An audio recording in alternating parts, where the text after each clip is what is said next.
Ladies, I think we are actually live. We are. So let me say good evening. I'm so glad that all of you are here. Hey, ladies. Hi. Hi, everybody. Good evening. I'm Dr. Sabrina Black, and welcome to the conversation on race. As you know, we're talking about colorism. And we defined colorism last week for you. Just in case you missed it, let me tell you what it is. Colorism is prejudice or discrimination against people based on the lightness or darkness of their skin, and is usually by people within the same ethnic or racial group. Have you ever dealt with colorism? Probably so.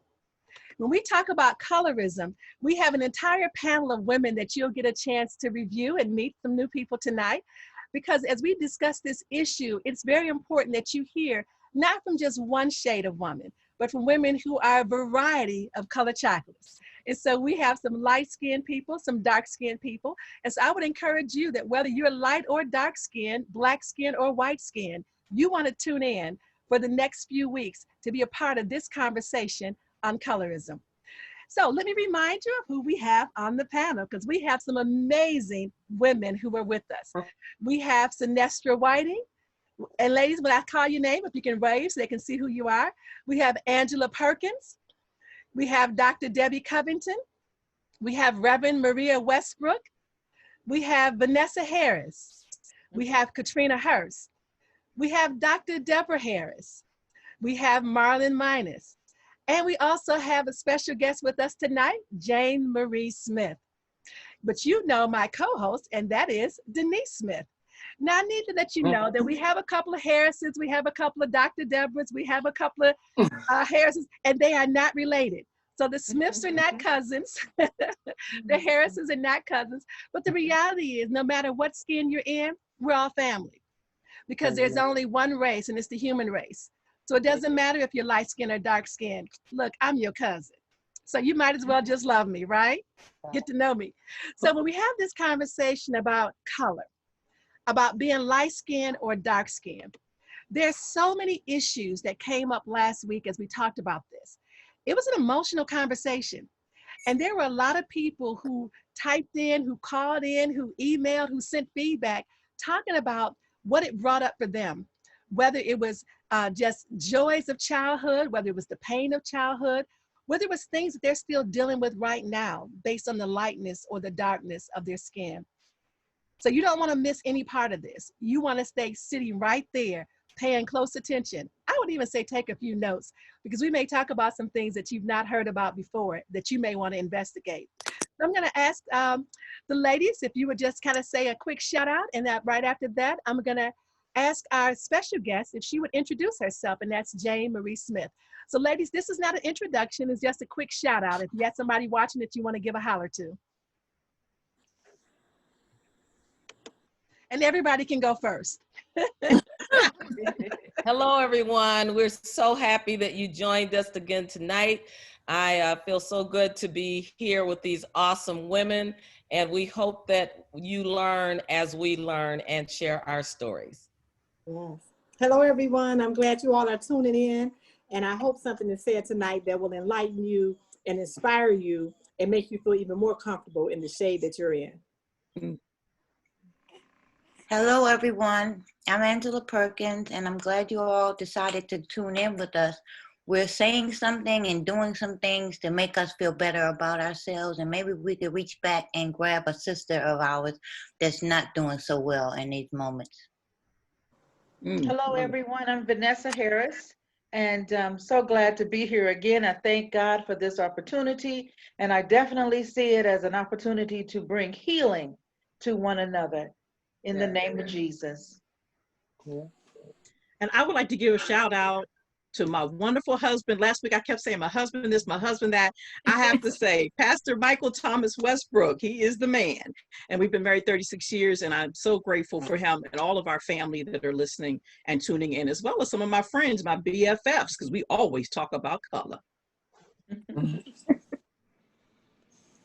Hello, everyone. This is Sinestra Whiting. I'm just blessed to be amongst such a wonderful group of women, and I'm praying that you guys get something wonderful out of what we speak on tonight about colorism. This is a very important subject, so I pray that you get something good out of it. Hello, everybody. I'm Deborah Harris. I was hoping Debbie would introduce herself because the other Harris has already introduced herself, and I feel very special to have both those names. So I'm really glad to be here and excited to share with the women. Hello, welcome, and enjoyed this Facebook Live. And I see one of our other sisters popped on, Mahogany. How you doing, sister? Hey. Hey. How are you? Mahogany. Hi, Mahogany. Hello. Hi, how you guys doing? Well, I'll go ahead and jump in. Hi, I'm Mahogany Jones, and just grateful to be able to have this conversation. It's so important. God tells us to love him and then to love our neighbors as ourselves. And I just think self-love is a step that we skip often. So it's awesome to have this conversation so we can learn how to love on each other and love ourselves a little better. All right, who else hasn't had a chance to share? I think that brings us now then to our guest for tonight. And our guest for tonight is Jane Marie Smith. So Jane, if you can kind of give us a history of who you are, because people don't know you yet and they need to. Okay, well, Mahogany squealed because we're best friends. So let's start there. I'm Jane Marie Smith. I'm a filmmaker. I'm also involved in social justice activism. I'm actually a native Detroiter who now lives in Washington, D.C., working with the Christian social justice organization. If I slow down, I can say it correctly.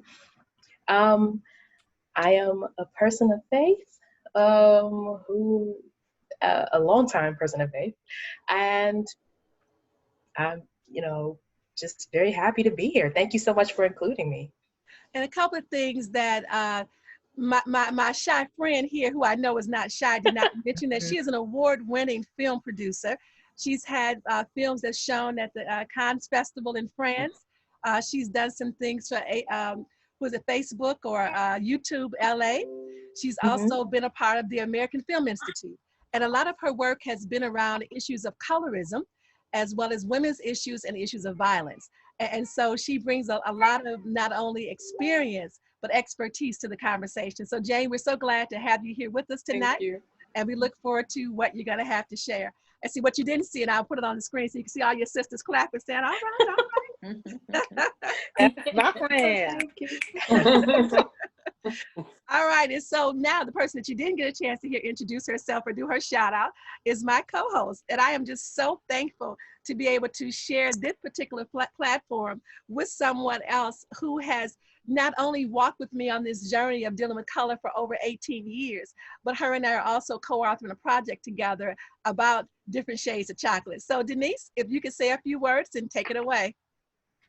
Okay, my name is Denise Smith, and she already told you how we know each other.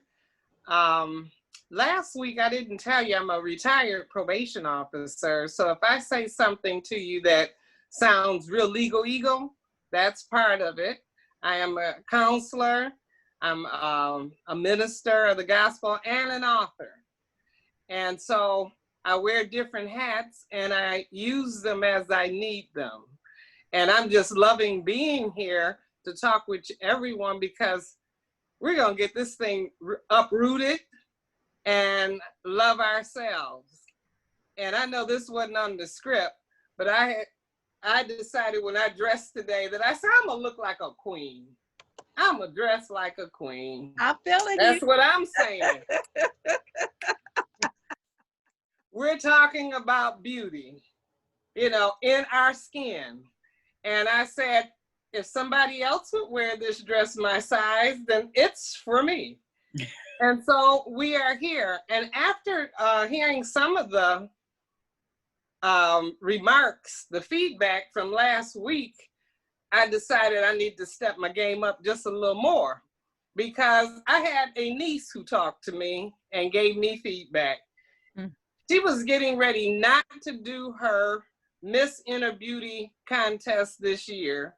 And she starts with the little babies on up to maybe, I guess, high school. And she said, our panel convinced her that she was on the right track because a lot of times she can't get the funding she needs. Sometimes she doesn't get the the backup, because folks aren't realizing if you don't catch us early, we start developing things that will take years to be uprooted. And she had, she sent me a picture of the little babies with their sashes on and their trophies. And I'm going, that's what we're talking about. Yeah. Work on that image early. And she said, you used to always tell me, one day some boy gonna say, "Ooh, I think you're pretty." And I sure enough, she said, you always were talking to me about my image and telling me how pretty I am, because she was tall like the rest of us, a little gangly, and she didn't think she was pretty. I always thought she was pretty from a baby on. That was my first niece. So image is real important. And a lot of times you don't think about that. When I used to sell Mary Kay, they said, fake it till you make it. So if you're not feeling pretty, go see what pretty does. And to understand that your beauty's unique. Absolutely. It doesn't have to look like somebody else's. So tonight, I think we're gonna start with that paper bag. Can we do that? Okay. Paper bag. What paper bag you talking about? What's a paper bag? Well, one of the ways that was able to exclude people that had a darker hue was they would say, I'm gonna say what I heard on a documentary recently. They would nail the paper bag to the doorpost of the church. And when you got to church, if you was darker than the paper bag, you could not get in. And that's tragic. See, I've heard they talk about they had a bag hanging from the doorway at the juke joint and at the club. But now we're talking about not only at the club being compared that way by the world, but we're also talking about in the church. And it's interesting, Denise, that even as you say that, of course, when you look that up online, the brown paper bag test, they say it was alleged. But this is not alleged. This is a fact. This is reality. Right. We know people who had to pass this test, and we've heard personal stories of people who've passed this test. So ladies, if you have a brown paper bag, if you could hold it up to your left side, just hold it up to your face on your left side. And let's see who would actually pass the test and get in. Look like a few of us are not going to be going to church. Eliminated. Eliminated. Wow. And that's a sad commentary. Yes. Yeah, when you consider that holding up a brown paper bag can keep you in and out of places, and that somebody was actually measuring your beauty based on how light you were or how dark you were. Oh my. Yes. And I'd like to say, Denise, that times have changed and we've come a long way, but I don't know how much things have really changed. I talked with my mother today, who probably was the originator of telling me years ago. And, you know, it was information, but not that I really understood when she told me. But she didn't know about the church one. She said, oh no, I knew about the brown paper bag. She's from Alabama. And she said, that's terrible at the church too. So what happens if you are going to church and you're 5 years old and you can't get in the door to praise Jesus? To be able, and your playmate though goes through the door. Or even your sister, your neighbor down that's next door, and you have to go back home. How embarrassing is that? Yeah, Denise, I don't think people realize the impact that things like that have on children.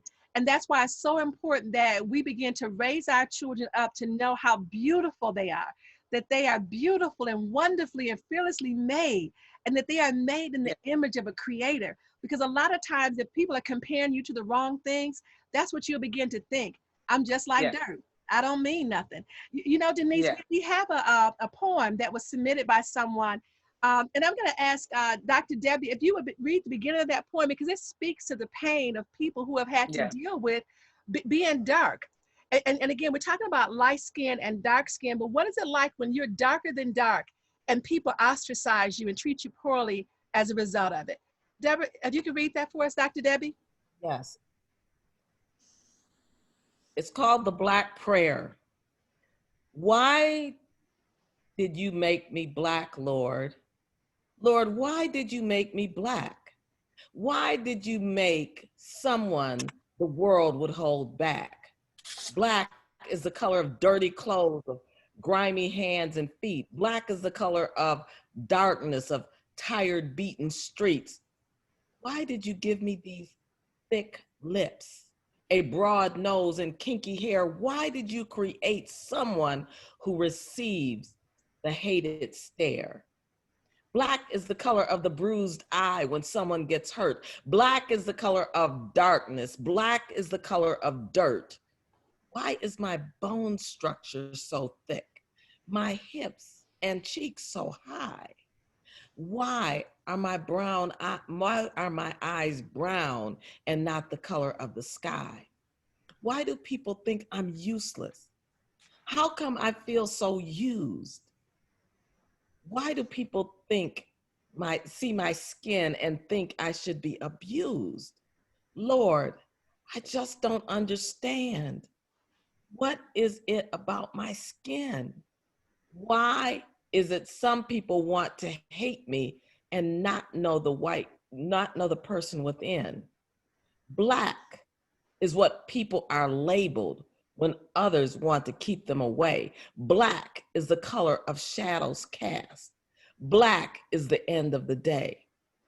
Lord, you know my own people mistreat me, and you know this just ain't right. They don't like my hair. They don't like my skin, as they say I'm too dark or too light. Lord, don't you think it's time to make a change? Why don't you redo creation and make everyone the same? And here's God's reply. Why did I make you black? Why did I make you black? I made you the color of coal, from which beautiful diamonds are formed. I made you the color of oil, the black gold which keeps people warm. Your color is the same as rich, dark soil that grows the food you need. Your color is the same as black stallions and panthers. Oh, what majestic creatures indeed. All colors of the heavenly rainbow can be found throughout every nation. When all these colors are blended, you become the greatest creation. Your hair is the texture of lamb's wool. Such a beautiful creature is he. I am the shepherd who watches them. I am always watching over thee. You are the color of the midnight sky. I put star glitter in your eyes. There's a beautiful smile hidden behind your pain. That's why your cheeks are so high. You are the color of dark clouds. From the hurricanes I create in September, I made your lips so full and thick, so when you kiss, they'll remember. Your stature is strong, your bone structure thick to withstand the burden of time. The reflection you see in the mirror, that image that looks back, that's mine. So get off your knees, look in the mirror and tell me what you see. I didn't make you the image of darkness. I made you the image of me. This poem was inspired by 1 Genesis 26 through 27, and it's written by Runette Nia Ebo. And it's a prayer for people who are dark, but also people who are light, saying, God, why did you make me this way? And ladies, we know at some point in your lives, you maybe have even asked that question. So if you would, unmute your mics and just a few of you at a time share. What were some of the things about you that you questioned God on in terms of why did you make me this way?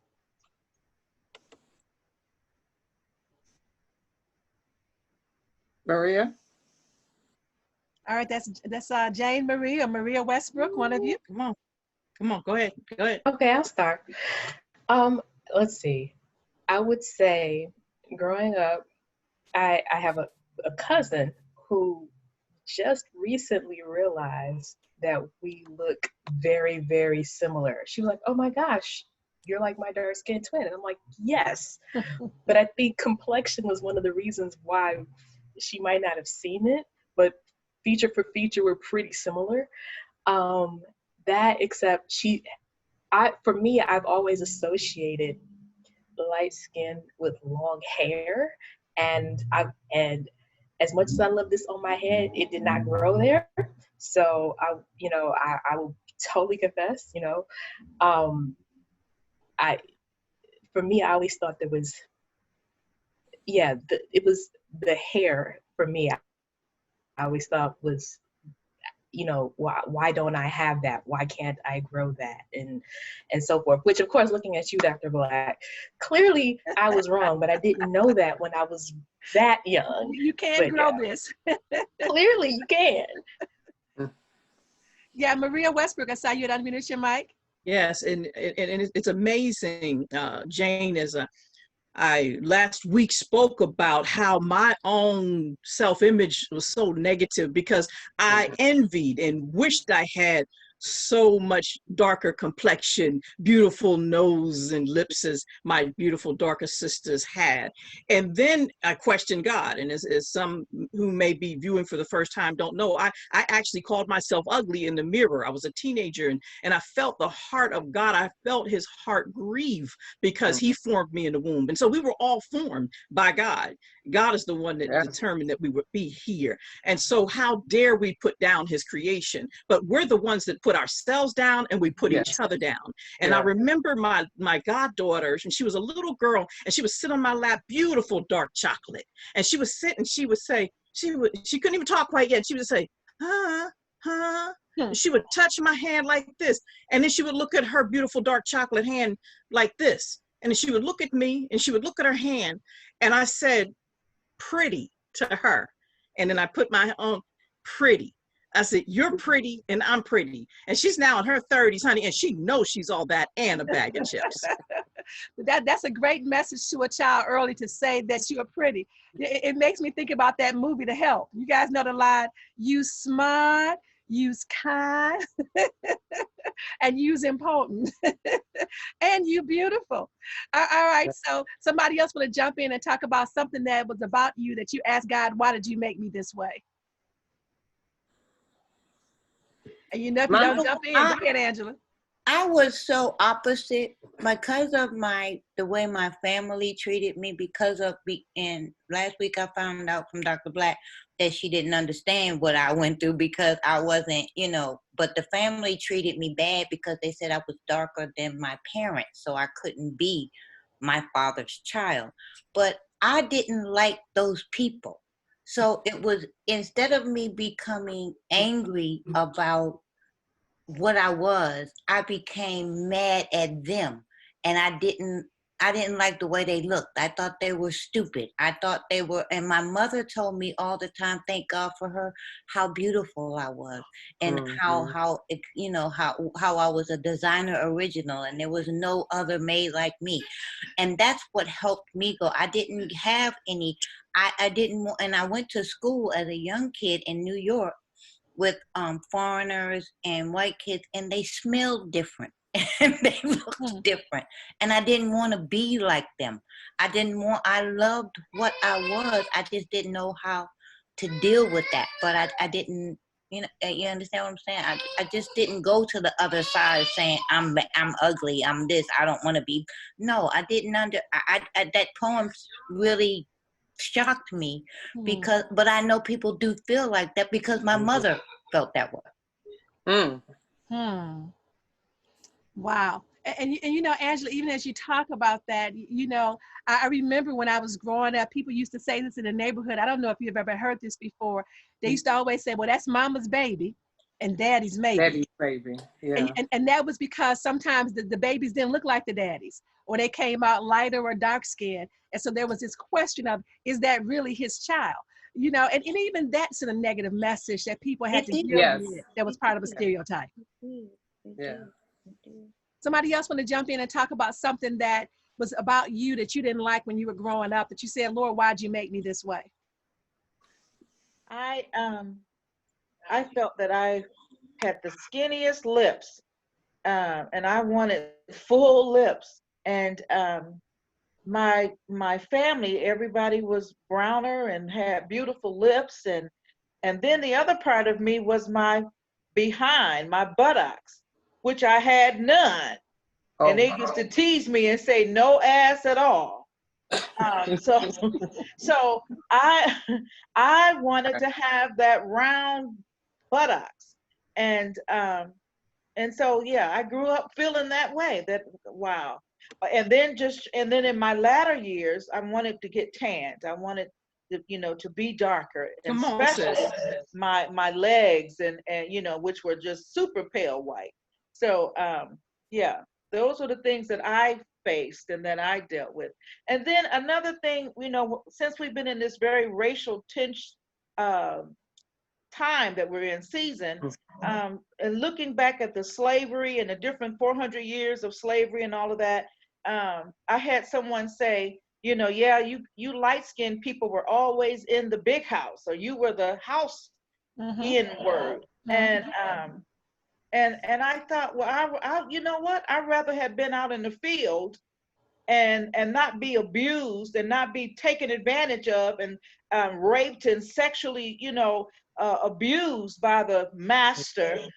So that to me sometimes would just bother me. But this is how I've been able to deal with those type of comments. Vanessa, it's interesting that you mentioned what's behind you or what wasn't behind you, because of course, again, that's another one of the stereotypes that everybody who is Black, or every sister got something big that she carrying behind her, and that's kind of one of the identifying marks, and not necessarily the case. Yeah, Well, somebody else.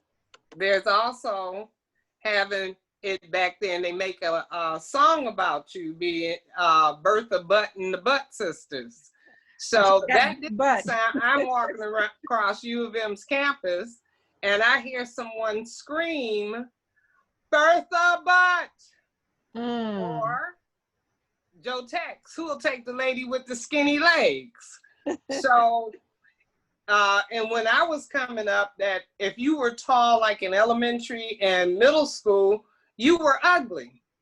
And I had a play cousin who he said, but you made the pretty list. And this young man followed me throughout my educational pursuits. And I thank God for him, because he was downloading an image that my sister, who also is tall and dark, did not get. And the scars are with her even today on how folks put her down, because she was skinny. I've always had a little extra meat on me. And so until Twiggy came, I was doing pretty good. When Twiggy came, I became, now everybody was trying to diet, and I still had the butt. Couldn't get clothes that were appropriate because they had darts in there and I had no breasts. I was 5, I was 6, I was 7. So people mistreated you because they expected more from you because you were tall. So I had those kind of things that I didn't have time to worry about the color. I had to deal with what comes with being an African-American female, because I had all of that way before my age caught up with me. So men thought I was a woman and would be trying to approach me in a woman's way. I didn't know what was wrong with them. Why are they looking at me like that? I'd be at the bus stop and pimps would be trying to pick me up.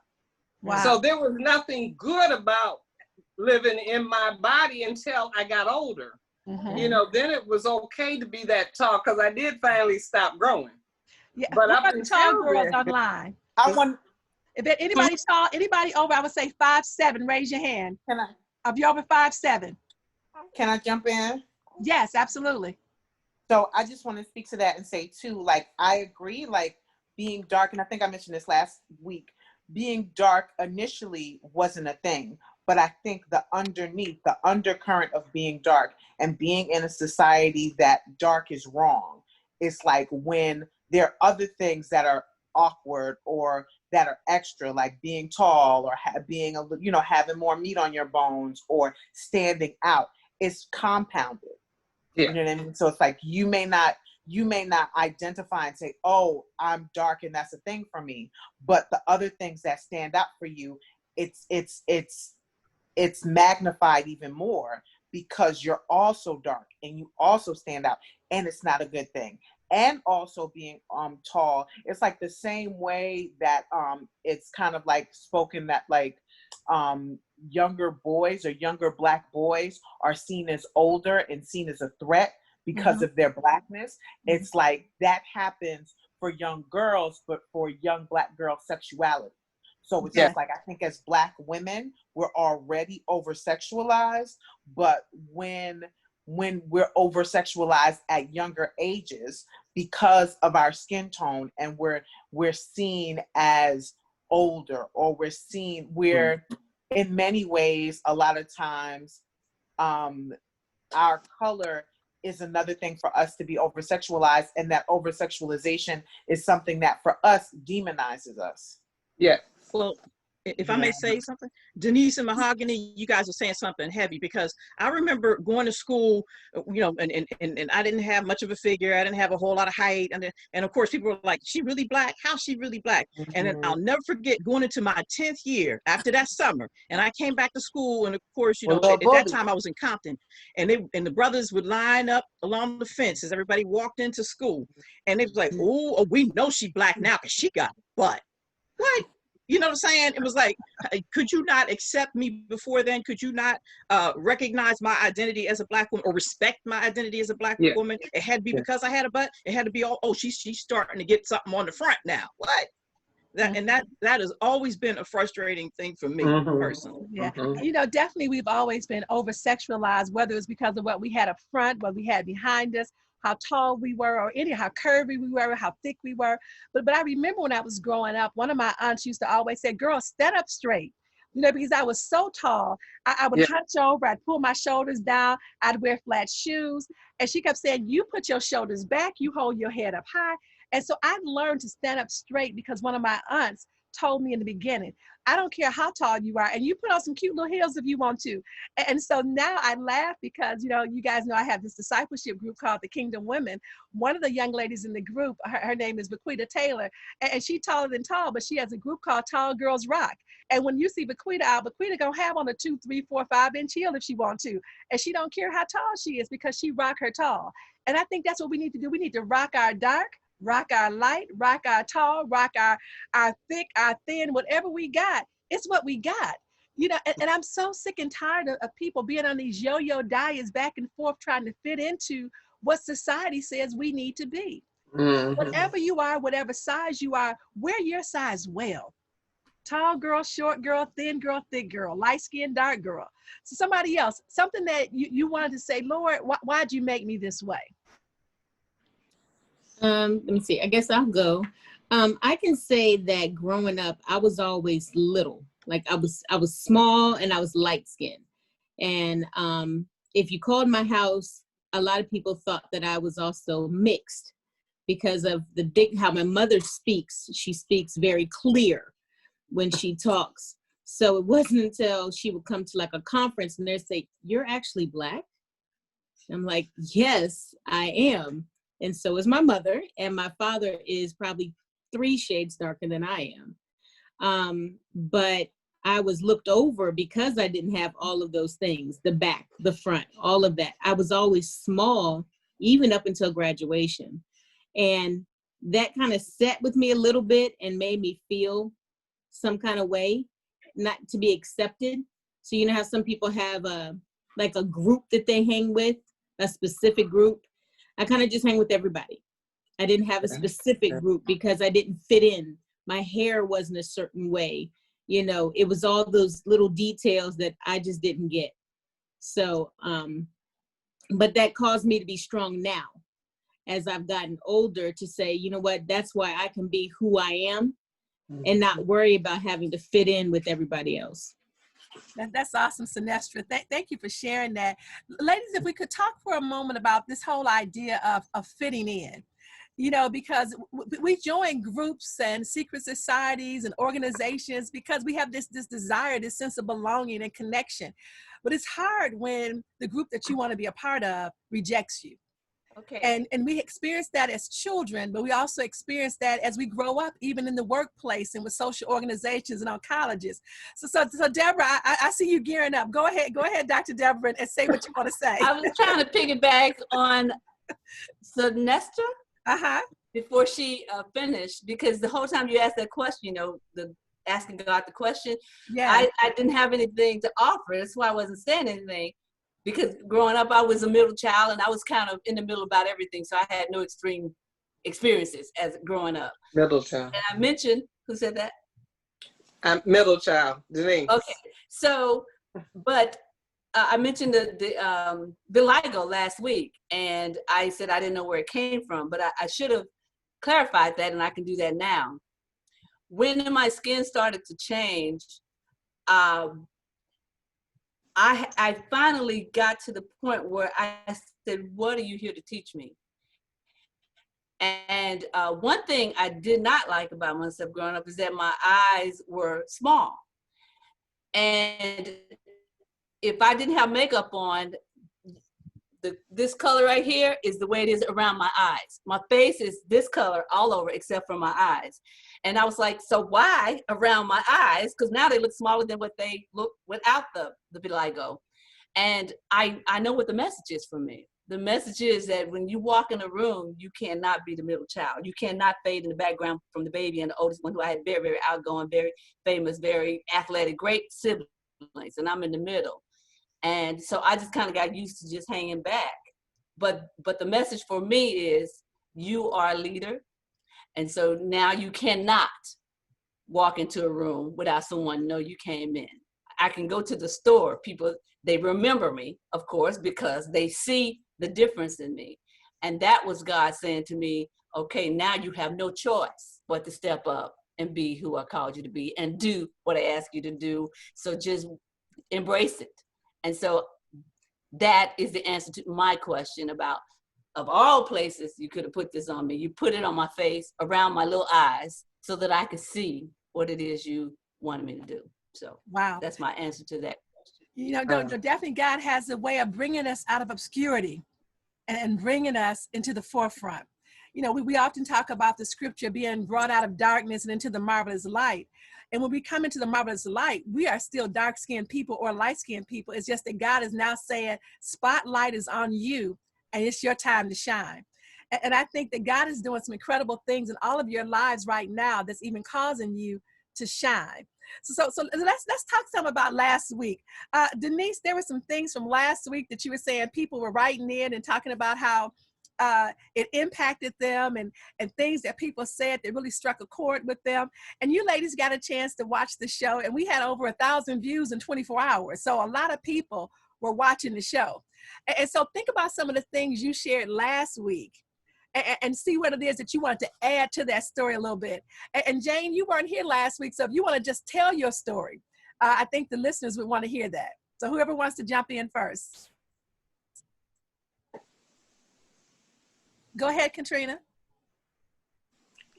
You have to unmute your mic. All right, I was really trying to get this going. I'll say I know last week when I spoke about this, and I had talked to my mom even afterwards and was telling her about how I always say how she taught us when God made us, he broke the mold. Just to go right back to what you were talking about, it's funny how a lot of the children won't pick at you, but sometimes the adults will pick out your faults versus your peers, you know, or something like that. For example, I can remember when I was in like 3rd grade and I came in the classroom and my teacher said, wow, I have those shoes. And I'm looking like, they were nice shoes. My mom had went to the shoe in to get them. And I said, well, yes, my mom, she got these from the shoe in out on Kelly. And she said, oh, I have those same shoes. They were size 10. And so in 3rd grade, I'm wearing a size 10 shoe. I've always been, like you, some of you, always tall and slim, you know. So I'm like, I've been wearing a 10 shoe forever. So when she said it, it wasn't as if she was trying to pay me a compliment. It was like, oh, I have those shoes. Your feet are big. You know, that's how it was. And so that's how I had took them. So when I went home and told my mom about it, my mom said, she said, well, those shoes cost the same amount as her shoes because she got them from the shoe. And she said, but she could have at least said something nice behind the fact that I had the same shoes, you know, or that, you know, not just point out that my feet were big. But I've always worn like a 10, 11 since I've been small, since I've been that age. And as far as even hunching over and trying to walk, my mother also, she said, always say, stand up, pull your shoulders back. And even in the industry that, you know, that I was in, she would be very cautious about putting items on me when I had to do a fashion show or different things, because people would think because you're tall, you can wear skimpy things. You know, I had to one time put an outfit on and they thought I was going to wear a bikini And I wasn't even of age. I'm like, oh no, I'm not wearing that. My mom wouldn't approve that, you know. So you have to know how to stand up and speak up and say the things that you would not go for just because you're trying to fit in. And that's one thing that I did learn, you know, just not just from being a complexion. A lot of the young ladies who were in the industry were trying to fit in just because they weren't picked. So they'll do anything because a lot of the light-skinned girls were picked, or the girls with long hair were picked. But like my mom said, if you're not picked this time, you'll get picked next time. If you're not picked next time, just don't worry about it. God got something for you. He'll find a place for you to be, to use your uniqueness. And that's what he has done over the years with me. I appreciate that. You know, if you talk about getting picked, and I know you shared the story last week about how you pick the girls who don't get picked because you want them to know that they're valuable and somebody wants them too. And I think, Maria, you were talking about the guys picked you as you walked by because all of a sudden you were shapely. You know, I think it's important that we also send the message that you are picked because of who you are, not because of what you look like. You are picked because God has already ordained you to be special, not because of any outward anything. And so I don't want anybody to go with the message that because you look a certain way, you're going to get picked, whether the guys pick you or the girls pick you. Just know that God has already picked you and you are already precious in his sight and you are already a special individual. Angela, you shared last week that you had some modeling experience. If you can talk about what that was like and kind of elaborate some on what you went through trying to be a model in the industry back in the day. Okay, growing up as a young girl, because I didn't fit in anywhere, my mom, people kept telling her that I was beautiful and I needed to go model.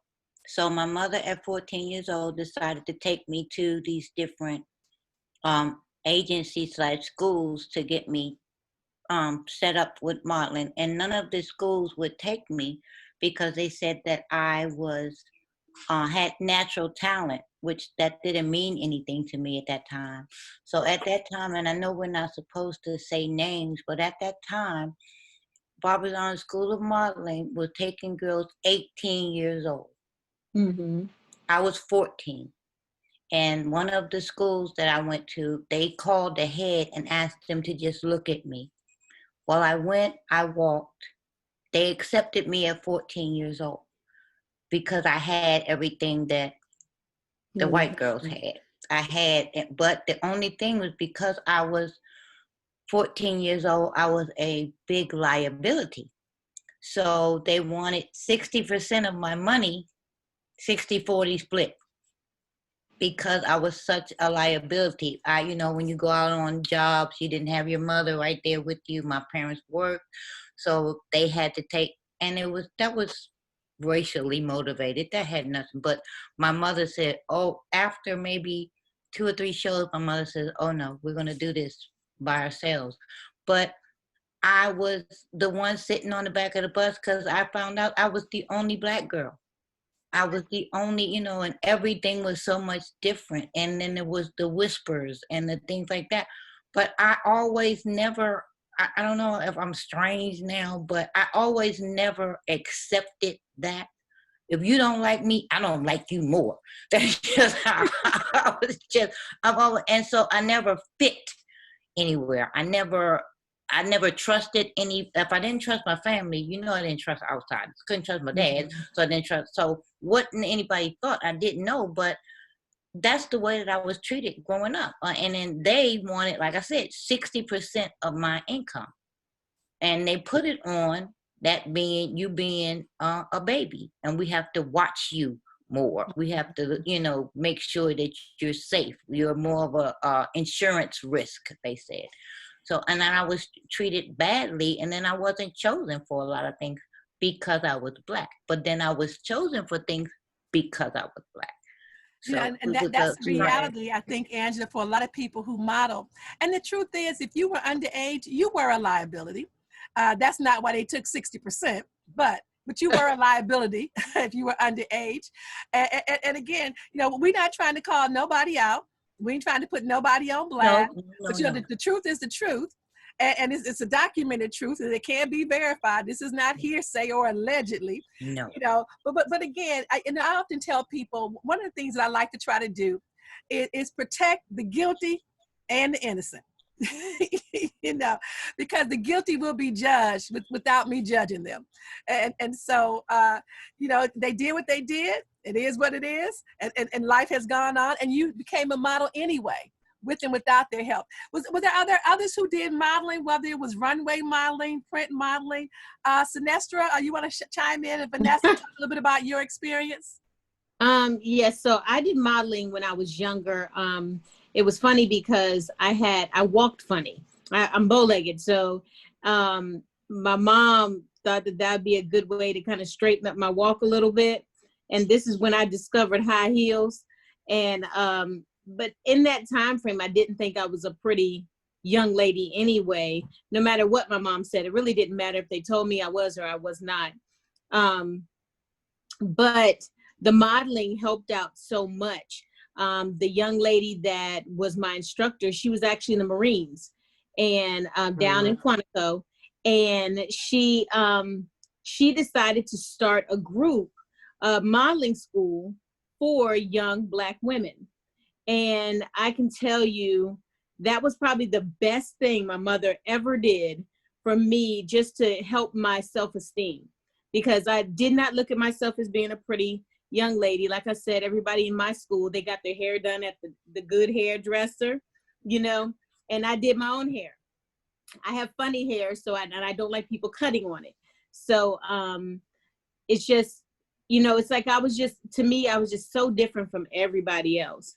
But then I look at them and I'm like, wow, her hair's so long, it's so pretty. It's the asymmetrical was in, you know, back in the day. So they had it tucked just right and it was sitting up just right. And I'm here like, I need to get all the hairspray I need to get to do this because I want it to look like so-and-so's hair. But at the same time, I was still, you know, teased because I wasn't like everybody else. Didn't have the same shoes. Nothing about me was the same as anybody else. And they teased me, you know, not knowing it was hurting my feelings, but that's what happens. I see you down there, Katrina. Vanessa, you want to jump in? Then we're going to come back to you, Katrina. Go ahead, Vanessa. You muted. I did a little modeling, not a whole lot as a kid, but my godmother got me into charm school. And that was definitely a game changer.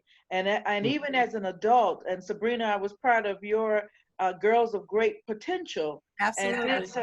And did some etiquette training. And because I have a daughter who's now 38, soon to be 39 years old, it was important to me to instill that type of concern and self-esteem, you know, training and teaching young women, because it made a huge difference in my life, because I was the oldest and I was a girl, and my brothers, it just looked like they were always having so much more fun than me, that I was pretty much a tomboy. And so my godmother, she said, let's take you, we're gonna do charm school. So I had charm school and did a little bit of kid kind of runway kind of stuff. But as an adult, further, I have done some modeling as an adult, and had my own business as far as clothing and jewelry and things like that over the years. And you also ran a charm school over the years too. Yeah. So you helped me with Girls with Great Potential, but you also had your own program. Katrina, you want to jump in? Yeah, just real quick. I enjoyed what you said about the lady who was in the Marines. For the last 10 years, I've been doing my own charm school and etiquette classes. And the young ladies, I tell everybody it's from age 1 to 99, because I had older ladies who wanted to do it. For example, it was a lady who had surgery on her knee. So she wanted to learn how to re-walk in high heels again. You know, it was, you know, so I told them, I said, it's not just for you if you want to be on the runway. This is just something for you as a young lady or as a woman that you may want to do. And I had one particular young lady, I'll never forget, she's now an airman, and she's like one of the top airmen in her squad, or, you know, whatever. And she told me when she was 18 going through my thing, she said, you know what? She said, I enjoy, after they graduate, I give them a trophy and award and all that. And I say, you know, what did you learn? And she said, I wanted to say one thing I did learn, that it's not about being light skinned with long hair or being a certain shape, because that's how she was. Everybody always her whole life told her how beautiful she was and this and that. But it was still some things that her mother wanted her to get from being in my class. She said, but it's about what's on the inside that counts. She said, because now that she was preparing to go off into the service, she knew she was going to have to strip all that down. She was going to have to take everything off and just be what they wanted her to be. And even now in the service, she's still just as sweet and just a doll baby. And it's just important, like with my models, I tell them I want all the models. Like I said, if you have one leg, if you have any type of issue, Miss Harris, I would love for you to be in my 100, all of you ladies to be in my fashion show, but especially Miss Harris. I look for the people that have unique looks and unique things about them that I love, so that way you can come and definitely be a part, because it's beauty. We are all, I should say, a whole new shade, a variety of different things. I would love for you to be a part. All of you are invited to be a part, but I definitely look for, by me working in Children's Hospital all those years, I saw the variety of people that had certain things going on. I was like, they're still, I mean, they can be used, you know, so, and that's not about being tall or short or anything. I say everybody can model. Dr. Debbie, I see you have your mic unmuted. Yeah. So go ahead, Dr. Debbie, then Denise. So I, I talked last week about my experience in my community and the hatred that I experienced and, the fear. But, many people talked about as they grew up, they became more shapely and so forth. And of course, that happened to me. I have a Black woman's body, which I have grown to love. But when I was in the 70s, when the Black is Beautiful was really big and people were just affirming Blackness, all of a sudden, among young adults and older adults, I began to be the beautiful one, not among my peers, but among adults. And that was kind of began my journey toward wholeness, because in my community, adults were like, wow, look at you, you're gorgeous, you're beautiful.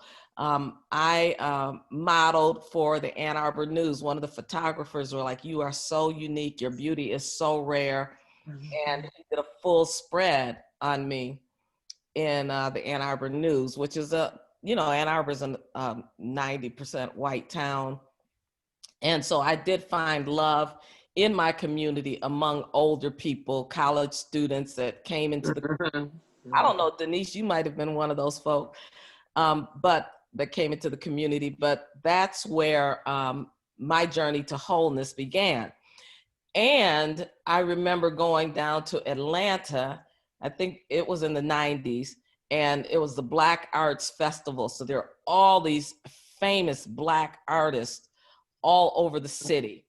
And as I walk down the street, these artists will jump out of nowhere and start taking pictures of me. And I mean, like, famous artists would stop me and take pictures. I didn't know what was going on. And then some people are like, they're probably going to use your image in some of their art. So that was a part of that journey. And then my dear friend who passed on, John Lockhart, was in the mall. And so growing up, I felt like I was so ugly. I never took pictures. I didn't take my high school graduation picture. I thought I was so ugly that I would break the camera. So I never took pictures. But at this point in my life, I was saved. I had come into, understanding that I was beautiful and I was fearfully and wonderfully made. Hallelujah. Thank you, Jesus. And I said, I'm going to have a portrait done. And I sat for this portrait with John Lockhart, and he played his music and he whistled, and you could see his chalk going this way and that way. And people were walking by in the mall and they look at my picture and they go, oh, and I was about to cry because I thought, I really am that ugly. And you really were that beautiful. No, people were literally there astonished at what he was producing and what he produced. And when I saw that picture, I cried. Because it was, I was like, is this really me? Is this really me? And, then I bought it. I had it framed and I brought it home and I was afraid to put it up. But, with the grace of God, I put it up in my living room. And when people came in, they saw this is who I am. And so it's just so important that we as a community affirm one another no matter what we look like, you know, just let's love each other. Yeah. Because the destruction that happened, I mean, I Yes. can't tell you how much money I've spent on therapy just to get where I am, in addition to having God do the inner work and me cooperating with the Holy Yeah. Spirit. But, you know, the damage we do, even in, you know, slight ways, you think it doesn't matter, it's not much, but it will, it can affect your whole life. I'm still struggling with stuff. But the other thing I want to say, and I'm gonna be quiet, but Jane Marie, I'm so glad that you are a filmmaker, because the images of dark-skinned people that are on the screen are often not favorable, you know, and so I'm glad that you are able to help change the narrative. So thank you for your work. Yeah, you know, that's my thing. We need a new narrative. So Jane Marie, if you want to jump in right there, that's a good place to talk about what's happening with film and in the film industry. Denise, I know you want to jump in and say something. So if you want to make your comment, then Jane, we'll hear from you next. Well, I was going to respond to Dr. Deborah Harris when she was talking about God and his humor about her eyes. Well, I keep mentioning about tall was one of my issues. What I did not know is that I had a congenital problem in the spine that didn't show up till adulthood. And then after I got shot, the bullet affected the legs, which affected the spine. So now I'm starting to move over. And I don't know, your statement about your eyes helped me out. I said, well, and I said, God, I want my height back. I want my height back. And I said, yeah, that gets you to appreciate that which you already have. And then someone else I know is now struggling with her leg. And I stopped fussing. I said, I can walk. I do not have to be assisted. When I was shot, I couldn't drive because my foot would move back and forth. It moves now. And that I can still drive. I said, let me get gratitude in here. And I just wanted to get back before we got too far away from your statement, because I said there's lessons being taught here also, not just because, you know, yeah, we've been through some stuff, but gratitude's gonna have to take us the rest of the way. If, like Debbie said, she still, Dr. Debbie says she still has issues. The other Dr. Deborah is still dealing with the pigment, the melanin going away, and that we have to, just want to make it for any young child that's listening, you're going to have a journey, and you're going to have your ups, and you're going to have your downs. But the sooner you get to appreciate the body that you're in, no matter who likes it or not, you will find peace. Because like, I don't like losing my height now, but you know what? At 39, I was shot 5 times at close range by a client putting out a murder contract. I'm still here. I'll deal with whatever I have because God is good. And sometimes those lessons are rough to learn, but we wouldn't be here today possibly if I wasn't here. Well, that's what I'm saying. Jane, talk about some of those lessons that you've learned. Tell us your story. Talk about the industry. We need to hear from you. Jane Marie Smith. Okay. I guess before I get into talking about the industry, even with my own story, there were things that you all were saying that were registering with me and the men, as well as being picked. For me, I think when it comes to fitting in, I was the only Black girl in my middle school at one point. I was, in the middle school in the suburbs, and this was in the early 90s, early mid 90s. And it was a bit jarring because prior to this school, I was, in a Black school in Detroit, and colorism, of course, was a huge thing. So, you go from being, you so dark jokes to turning around being the only Black person in your class and in your middle school. That just kind of compounded things. But I think it was also surprisingly liberating for me, because I saw myself as so different from white girls. I never compared myself to them. And so when they would compare themselves to each other and not feel comfortable with how they looked, I had never had that issue. So, and then for me, I realized I kind of actually pitied them a bit, because I felt how they would, I recognized how they struggled to be different, how they struggled to stand out from one, something that was a problem for me. You know, I naturally come in the room and I'm different, and I'm naturally stand out. So I didn't have that particular complex of feeling inferior, I should say.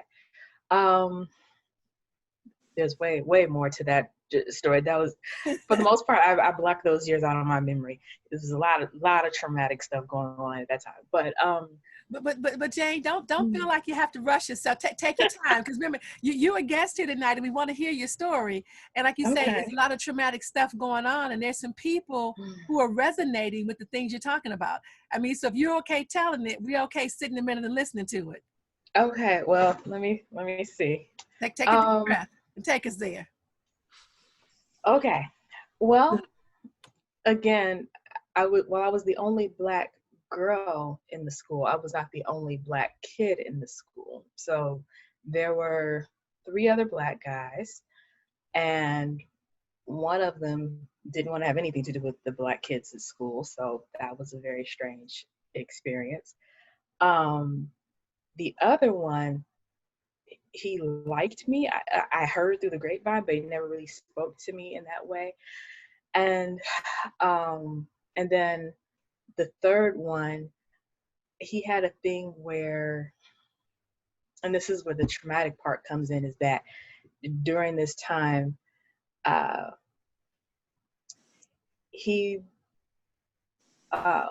so I went to school with him and I went to church with him, and he sexually abused me for 1.5 years. And at the same time, he would publicly date white girls and publicly insult me.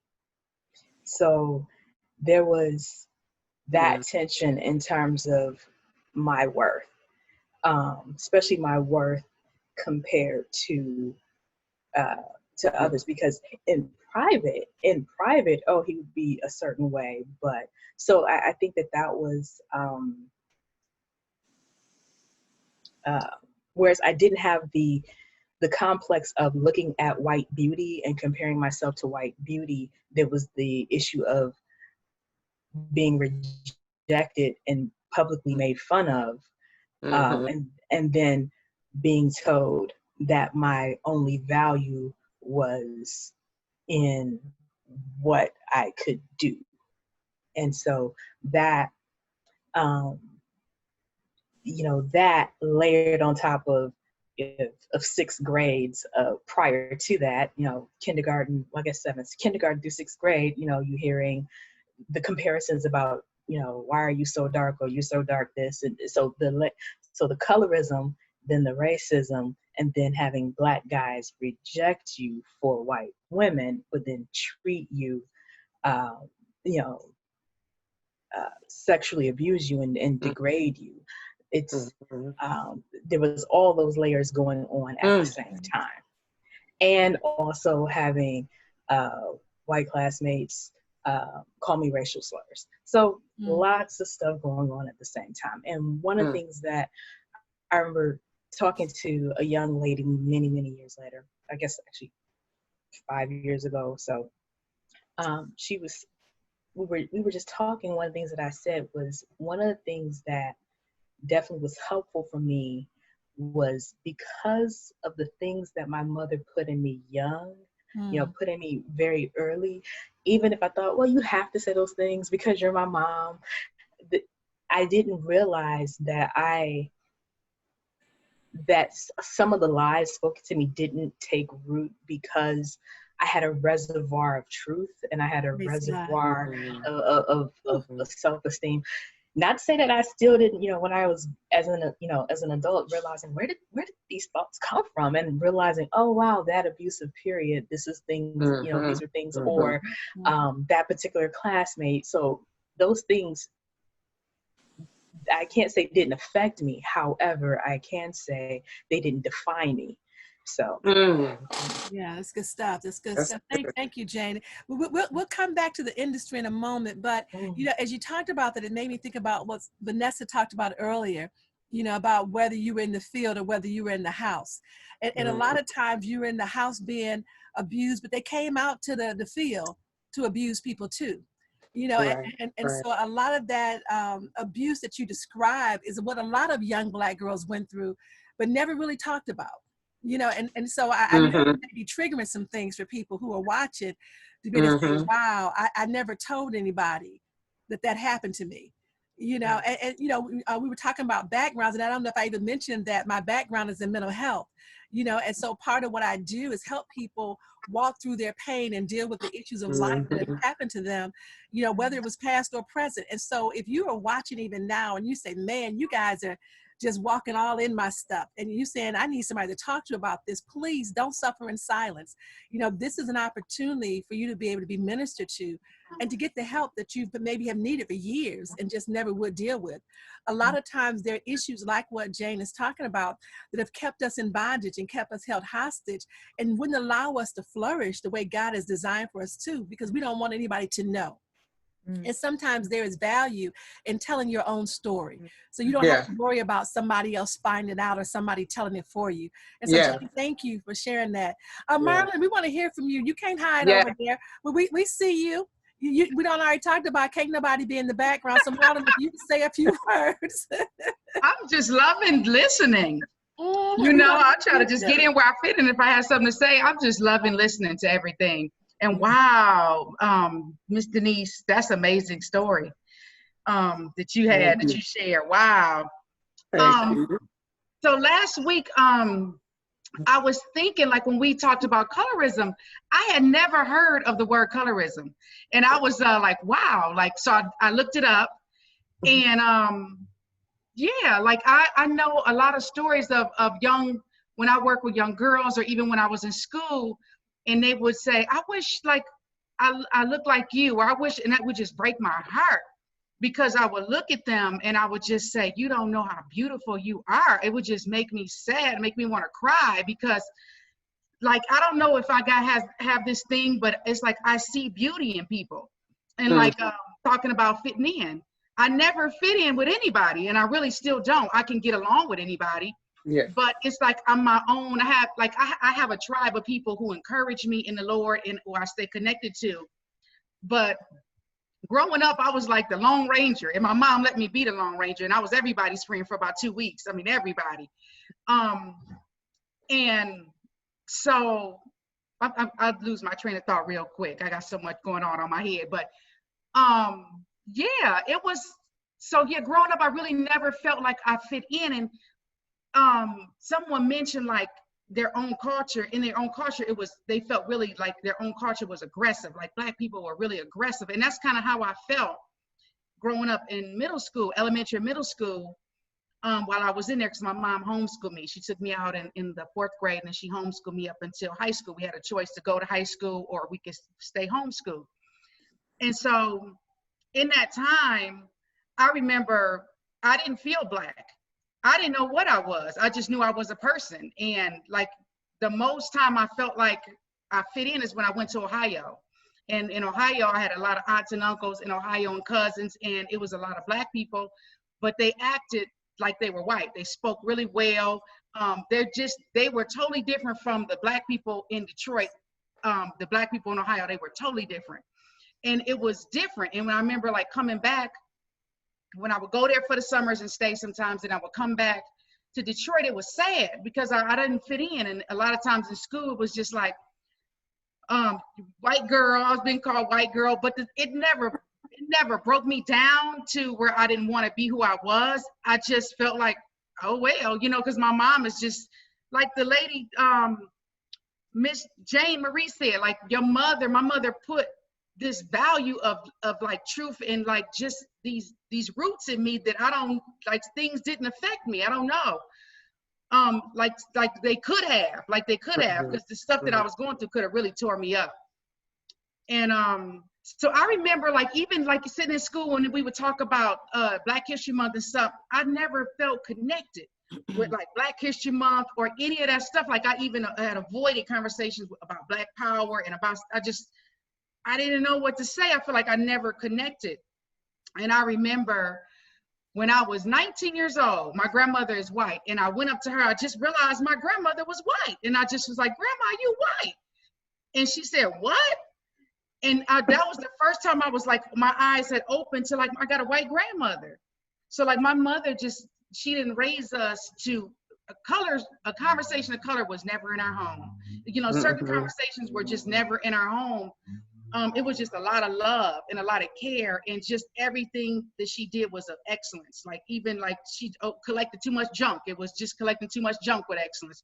So and the values that she taught us really kept me in the streets. Like as a teenager, when I started acting crazy, it was values that didn't let me go too nutty, you know, didn't let me focus on money and you know, because guys was always throwing money in my face.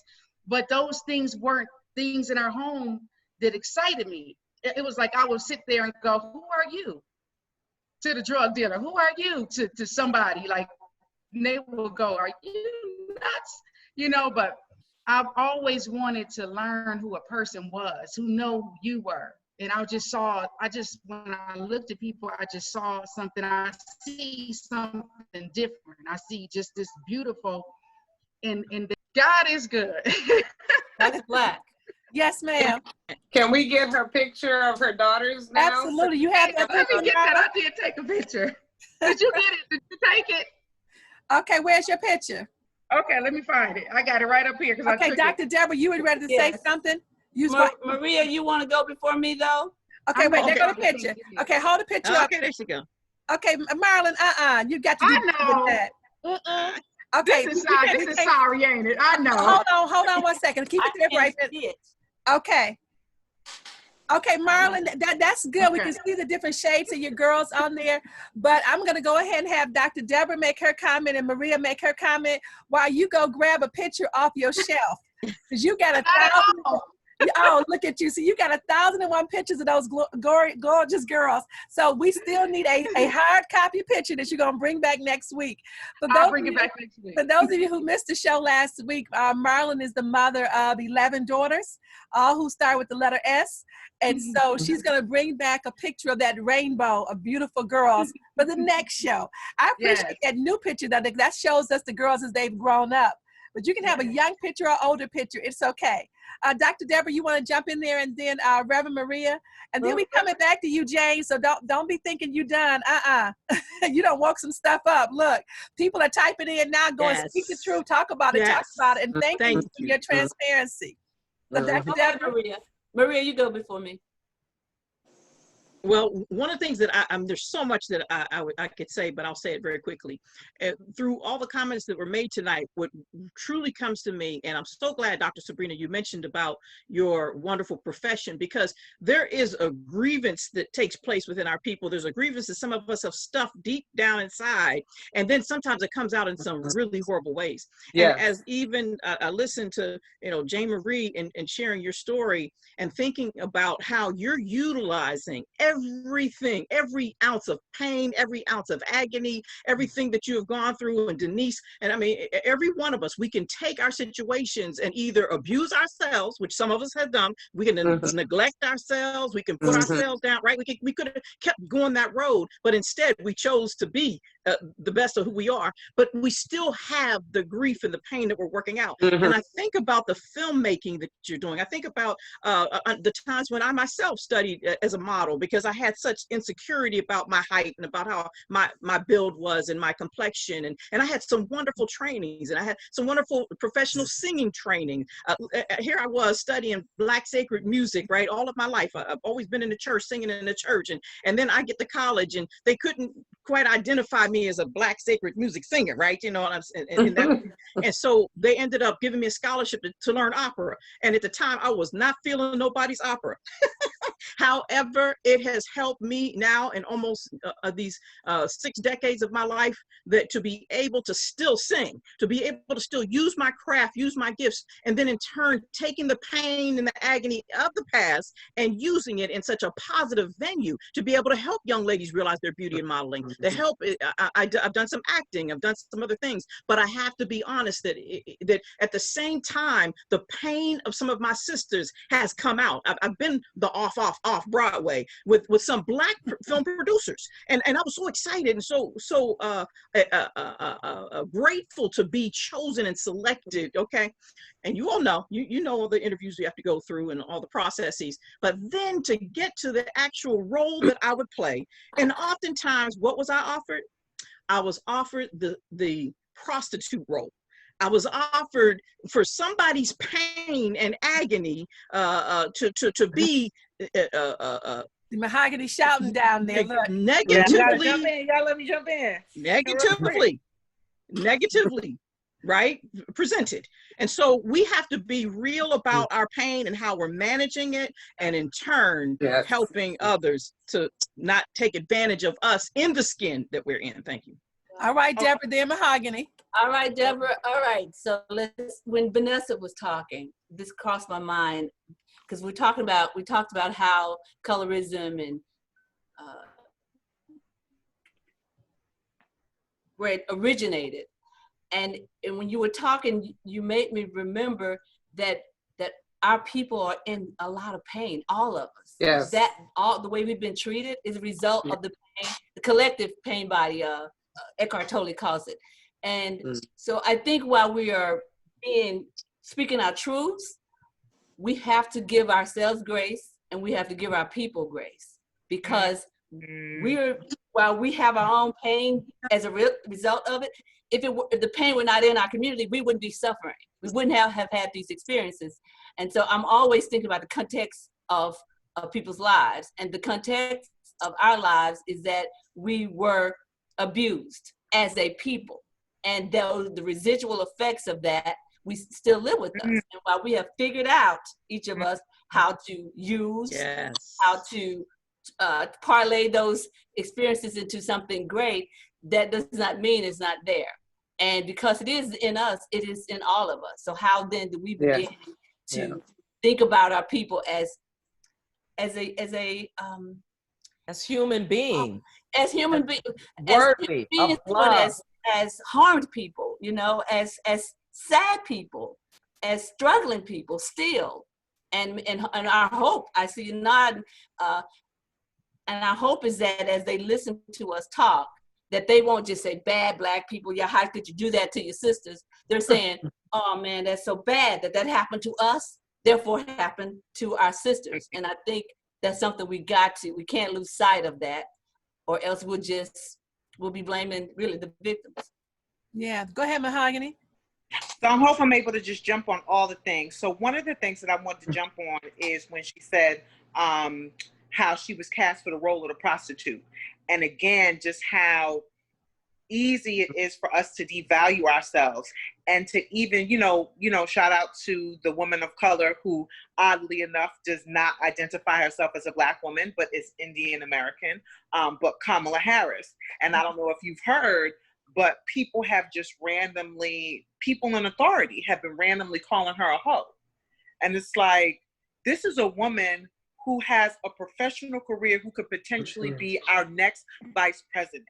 And no one called Hillary Clinton a hoe, so the fact that we feel so comfortable with calling a woman of color that, calling her out of her name, or that level of just disdain and just no regard for her sexuality, is just mind blowing. And so I want to speak to something that, you know, my husband said earlier today. He's like, you know, a lot of people run to want to be gay, or a lot of young people will identify with being gay because they see value. They see being included. They see a grouping in that. If we would value ourselves as people and as a people, people will be proud to be Black and will want to be Black. And I just feel like that, again, I'm so happy that we're having this conversation, because the conversation of value doesn't start with racism. It does start with colorism, because we have to begin to value ourselves. Yes, and we have to reinforce the value in who we are, and then it will outshoot to everyone else, right? Because the Jews dealt with it, the Irish dealt with it, you know, all these other people groups that are now seen as quote unquote white dealt with being excluded. But what did they do? They first had self-pride. They had pride in their own ethnicity. And that's something that we have to do. And another thing is that colorism really starts with our men. You know, men need to be respected, and men need to be able to protect their home. And women, what do women need to do? Women, we come to a situation and we need to be beautiful.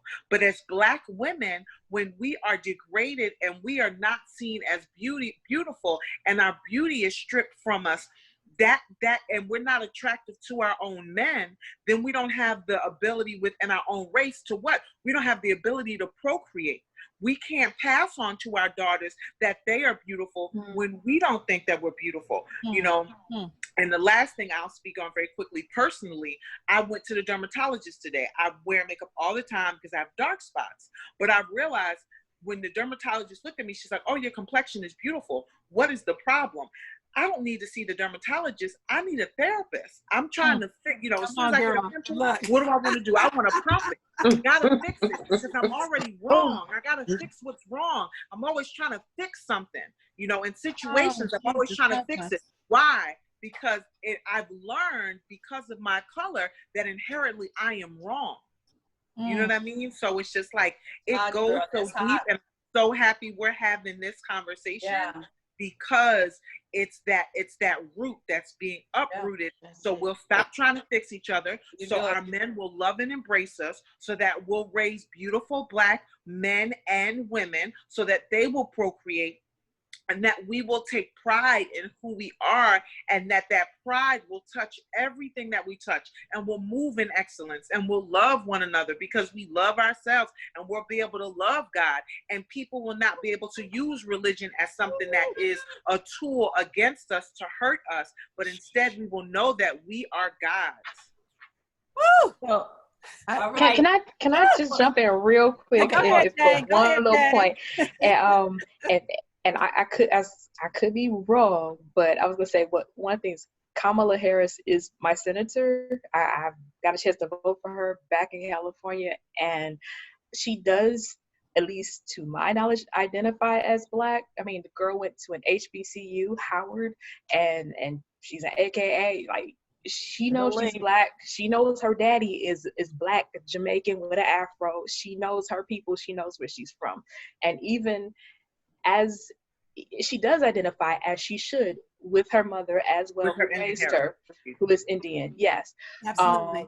But at the same time, right? But at the same time, her mother also has color. Her mother looks just like my grandmother, complexion-wise. So, but she knows that she is in America a Black woman. And I think it's so important that you say that, Jane, too, because I think that, you know, when we talk about who she is, it's not even how other people identify you, it's how you identify yourself. And that's what we've been saying all along. We need to instill in our children self-love, self-value, self-worth, so that no matter what other people say about you, you already know who you are, and you are somebody. Listen, the conversation is almost over, and I know everybody's saying, well, wait, I got something else I got to say. So, Denise, you want to jump in and say something? Jane, I'm going to ask you to say a couple of last words, and if anybody got something they just burning to get out, I don't think nobody gonna be upset if we go a couple of minutes over, but we want to stick to time. Go ahead. I see Katrina trying to say something. Everybody trying to say something. All right, so whoever I called on first, go ahead. Okay, well, we are discussing the reason why we set this up, and that was to address the problem.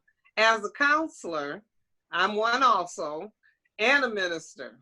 So, so we hear the pain that people will say behind closed doors, but would not do in a forum like this. So for one, I want to thank all of you for your transparency. Yes. Because if we weren't being transparent, then this is just a futile opportunity.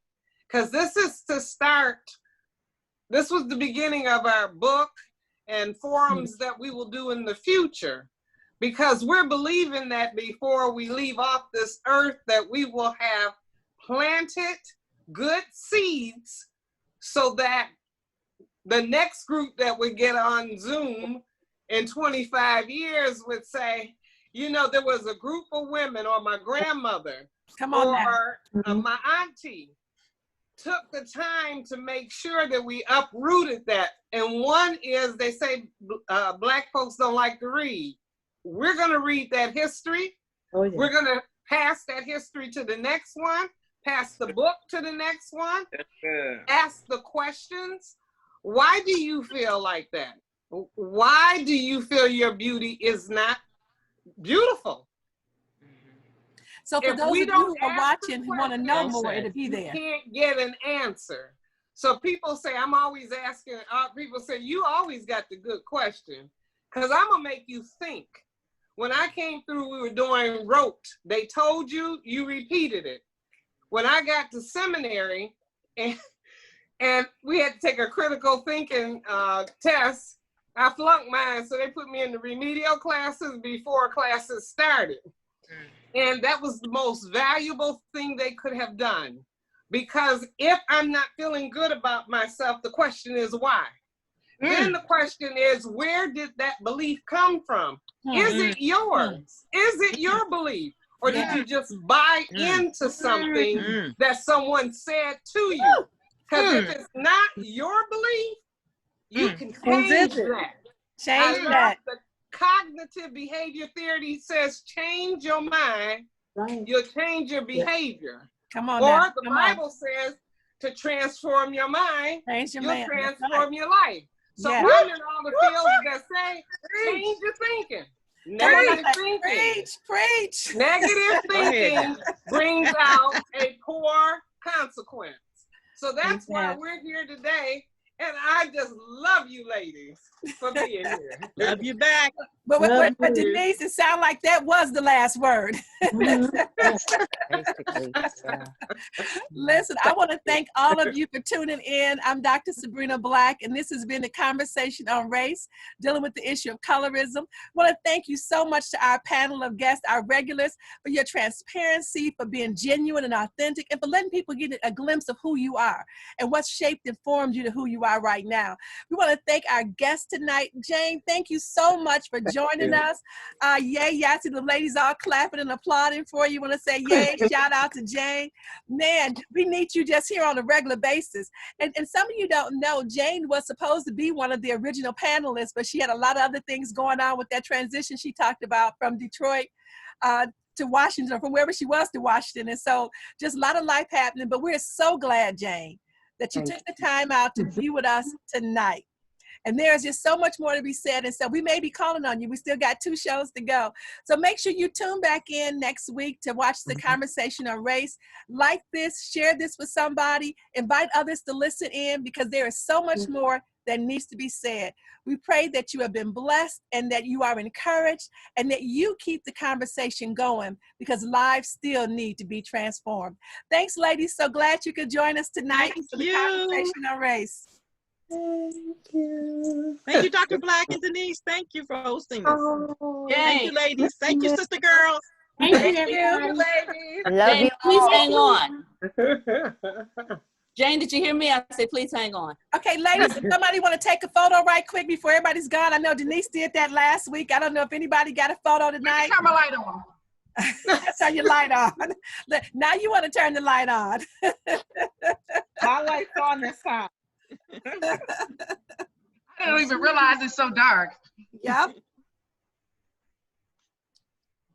You got to know, this is where the crowd went wild and everybody started taking all of your pictures because you're so beautiful.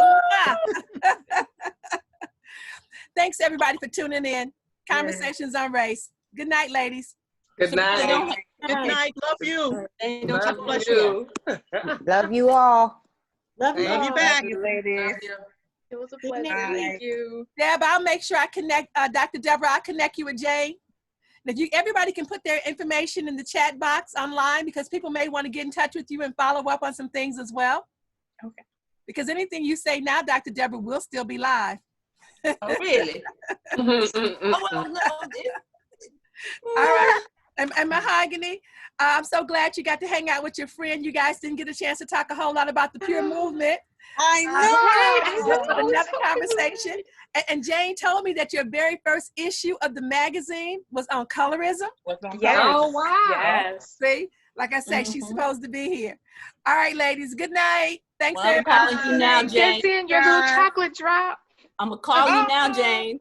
Sabrina, give me her number. All right, I'm gonna call it. You call it now. All right. Call me now. Bye, guys. Bye.